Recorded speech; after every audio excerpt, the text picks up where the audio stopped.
سلام بر همه.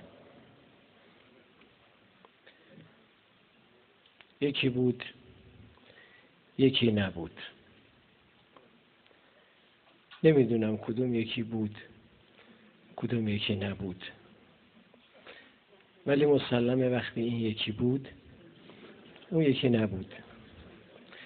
یا وقتی اون یکی بود، این یکی نبود. بعد 50 سال نفهمیدم کی بود، کی نبود، یا کی نبود، کی بود.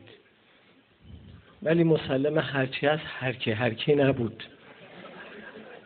چون یکی بود، یکی نبود. شما میدونین کی به کی بود؟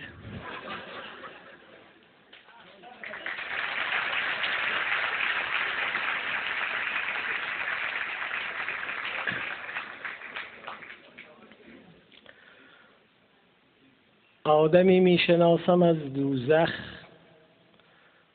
خوف و تشویش دارد و من نه.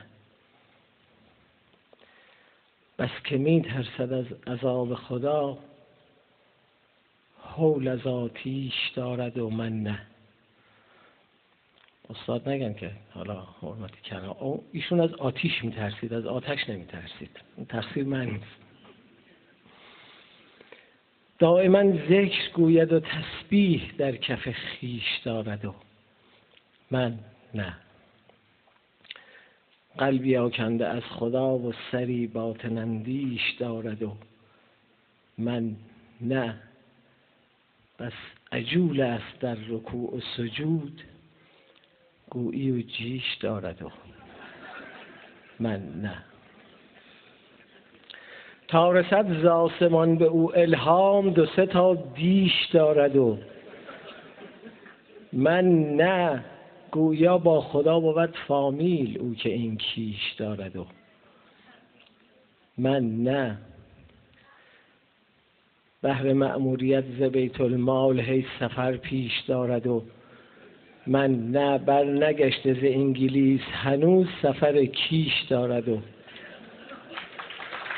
من نه.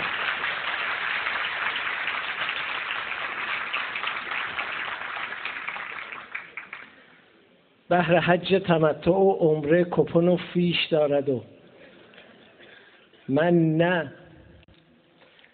زندگی تخت نرد اگر باشد، او 2 تا شیش دارد و من نه. 15 تا مغازه یک پاساژ توی تجریش دارد و من نه. در دزاشی باغ و در قلهک خانه از خیش دارد و من نه. 15 تا عیال صیغه و عقد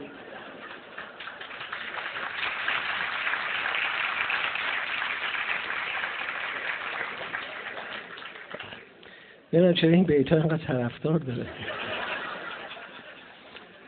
15 تا عیال صیغه و عقد بی کم و بیش دارد و من نه. گرچه با گرگ ها بود دمخور، ظاهر میش دارد و من نه.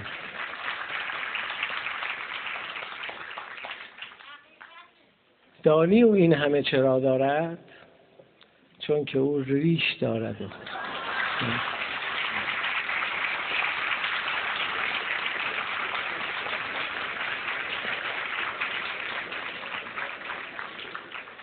میکروفون را بگیر از حالو، سخنش نیش دارد و من نه.